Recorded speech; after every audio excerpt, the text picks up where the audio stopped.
You've probably heard this 1,000 times. A sit is just a basic command.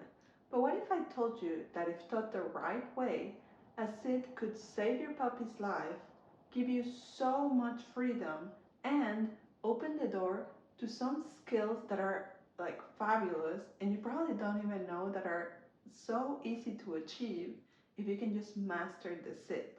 By the end of this video, you'll be able to know what can give you that beautiful sit, and but more important than that, what not to do, and some of the most popular mistakes that most dog owners do that just gives them that average sit that lasts about a second or two and then the dog is gone on their way.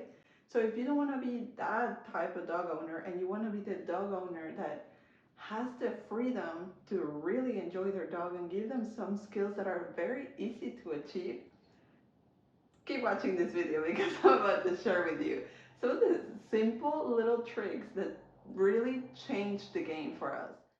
Sit. Good boy. Sit. Good. Jax. Let's first dive into why sit is more powerful than we really think.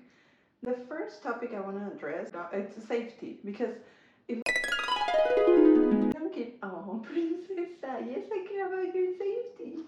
If we don't keep our dogs safe, we're not gonna get to enjoy them at all. I mean, they're not gonna enjoy their life because they weren't safe and they didn't stay alive. So safety is number one priority. And just picture this. Your dog is running, chasing a ball or something, and then a squirrel or a kitty cat or something passes by. And now they're heading towards the road. And you can just say, sit. Now go. And your dog Sit. automatically sits. Stops Yes, everything get they're it. doing and just sit. Go play. Like that. That you saved your dog's life with a simple sit. Or say visitors come over and they're like trying to jump on your visits. This is topic number 2, like freedom. It allows you so much freedom because you can go literally everywhere. You can go to a store, you can go to your friend's house, you can go anywhere. And you just say sit, and then your dog stops the jumping. Why? Because when they're sitting, they can't be jumping. Let's talk about the fun. Some of the dog training, I guess, training that we do, there are actually a lot of games, and most of them, believe it or not, start with a simple sit. And teaching a sit is actually super fun. We can, if you're liking this type of material and actually want to teach your dog and master a sit, we can make another video about this. But like teaching your dog to sit is super fun done the right way. But well, there's different ways to do it the right way. There's not just one right way, but we've learned this one way and it works really well. So anyways, yes, let's go to the fun part. What are the mistakes? What's holding you back from achieving this actually really fun sit, really master, beautiful, flawless sit? Well, there's a lot of things, but number one is that the release word. Like, and we're gonna cover like all the things to not to do, because when you see that, it's very easy to see the things to actually do, okay? So number one, what not to do, I mean, that people, the mistake, number one mistake is people don't have a release word. Why do you need a release word? So a lot of times when I see people ask their dogs, they're just like, oh, sit. The dog sits and then give them a cookie and that's it. Like, and then they leave or whatever and the dog just stops sitting. So how is the dog supposed to know when the sit stops? I heard this conversation in a book one time. It's an example. So there's a trainer and he's teaching all the other people to tell their dogs to sit. So he's like, okay, I'm gonna assume I'm the dog and you ask me to sit. Nena, come here. Come here, Nena. Súbete. Súbete, Nena. Oh, I know. There you go. There you go. She hears, my other dog is out there with my husband and she hears them. She wants to go play with them. Yes, and now we're here stuck doing boring videos. But, okay, so they're not boring. They're boring to you, but not to us. Okay? So, okay, Nena, you're gonna be the trainer. I'm gonna be the dog. So say, for example, Nena tells me sit, and I come, I sit, and then I just take off and go. It's like, oh, but I asked you to sit. Well, I sat, didn't I? I sat, then I left. It's like, oh no, but sit means like sit and stay. Oh, okay. So they come, they sit, they stay, and then they go. It's like, okay, but how long you never told them how long to stay. They stayed a couple seconds and they left. It's like, oh no, sit and stay there until I tell you to stop sitting. Oh, okay, now we have a definition of a sit. Now we have clarity. So, she hears them. So when you introduce that clarity, I don't know if we're gonna be able to finish this video. The solution to that is clearly add a release word. There you go. Add a release word that you don't use all the time. Just like I use for her name is Italia, so that means Italian, Italy in English, in Spanish, in Italian. So I use the word for hello and goodbye, that means ciao. So that's her release word. I just say ciao. For my boy, I use break, which is like break position. So if I say sit, he's supposed to stay there sitting until I say break. Number 2. Okay, this one's a good one. Repeating the cue. So it kind of goes back to the clarity, the communication. So when you repeat a cue, it's like, for example, I don't know if you can remember I don't know what type of mom you have, but you see a lot of moms that are like, oh, stop yelling or I'm going to take your game away. Stop yelling or I'm going to take the game away. I'm going to count to 3. And then they take forever counting to 3. It's like 1, 2, I said 2, remember I said 2. And they never want to actually take the game away. The kid never really stops yelling because they know the mom doesn't mean it. They know there's really not a consequence. So that whole I'm going to take your game away is the same as us repeating the cue. Sit, sit, I said sit, I said sit, I said I'm taking your game away. It's the same thing. If we don't teach our dogs that we mean it, they're gonna know that we don't mean it. So the solution is to first actually teach your dog what you want and then add a cue to it. So what does that look like? Either lure it, shape it, whatever you wanna do in training. I shaped it with a kennel, but anyways, it can be, for example, a shake with the paw. First, I teach her how to shake the paw. Now that she knows how to do it, then I say a cue, like I say wave or something. She's already been doing that, so she's gonna automatically offer that. So when I say wave and she waves and I click or I give the treat or however I reward, she's like, oh, wave. When she says wave and then I do this, I get the cookie. Oh, when she says wave and I roll over, I don't get a cookie. It's only when I do this.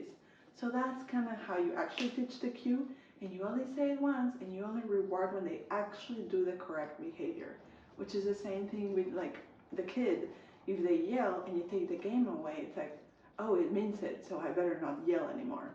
So anyways, I'm not a mom, so I'm not telling you how to parent your kids. I'm just giving examples of what I see in stores, little things like that. If that's you, I'm sorry, but that's just what I've seen.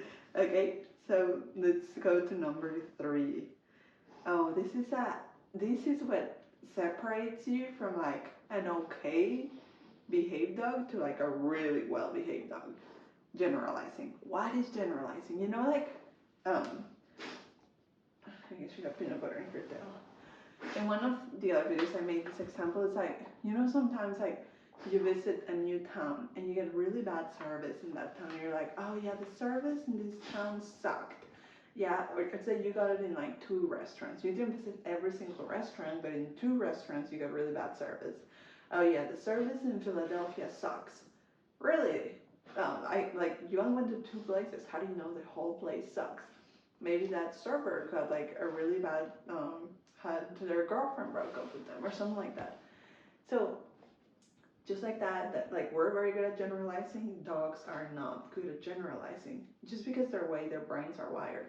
If you say, sit here, she'll sit, but if I say sit and we go to like a bunny farm or we go to like the dog park, she might not know how to sit there. So it's just like different behaviors in different environments. You have to teach it in different environments for them to actually understand what it means, okay? And this one might take a little bit to understand, and it can be frustrating if you don't understand how your dog works, because you're like, I taught my dog to sit and now we're at my friend's house and he doesn't sit, he's blowing me off. No, your dog just didn't understand it meant sit everywhere. He doesn't understand the generalizing. So that's a big, like, what makes the difference between like really good behaviors and like okay behaviors. Only listens to me in the living room. You have to take those behaviors to different places, okay? So, and then the good old faithful distraction proofing.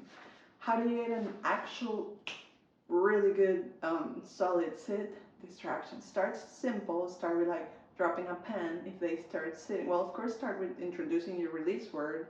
Don't repeat the cue. Generalize, and then distractions, proofing. So you drop a pen. Oh, you didn't move. I give you a cookie. Then, oh, I move a ball. Oh, you didn't move. Let's go outside. Oh, the leaves blew and you didn't move. Cookie. So add distractions, add everything, and then you're gonna get like such good behaviors. That's really. And if it's too much, just go back a little bit less distractions, proof that, and then slowly up your distractions. Okay, your dog's gonna tell you. Let's talk about what happens when you do it right. This is like the pretty picture. Okay, after all those fun games that you've done, this is what everybody is like looking for, wanting for. This is what I knew I wanted. So like when you actually do it right, your dog listens to you anywhere, no matter what, no matter who is giving the instructions. He listens because he knows. It's like, for example, when you go somewhere and they're doing a trivia and they're like, and does anybody know a song from Britney Spears? And all the girls would go, me, I know a song. Or like, does anybody know who sings, I don't know, then say a Justin Bieber song. And everybody's like, Justin Bieber, you know? Like, everybody likes showing off like that they know the answer. It's our dogs too. They feel good because you've rewarded it so many times that it's reinforcing just to give the right answer. Okay? So the other thing is like, well, like we were talking about, it can save your dog's life. And then another thing is that you can teach them so many more better, bigger, and more impressive skills to your dog if they actually can sit. I mean, there's a lot of games. Like, for example, if my dog knows how to sit, I ask her to sit. I like run away, pretend I'm a little squirrel, and if she stays sitting, then I go and hide or something, and I wriggle her, and then we practice her wriggle. No, she's gone. Okay. Okay. So, anyways, that's really the truth about a sit. There's more than just like sit, give the cookie.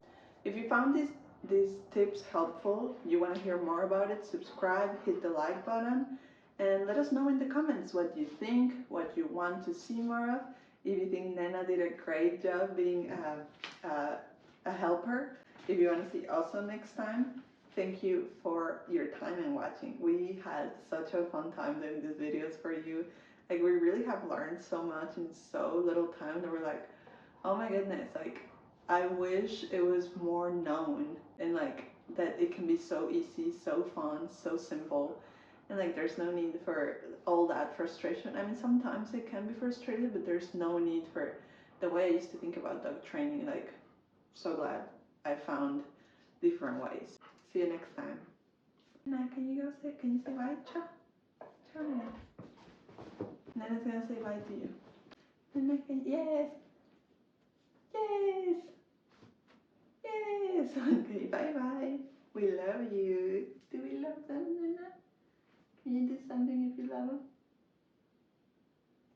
Oh, okay, she loves you. Yes. Oh, look, she really loves you. You really love them. You're giving them a big hug. Okay. Okay, you're giving me the hug. See you.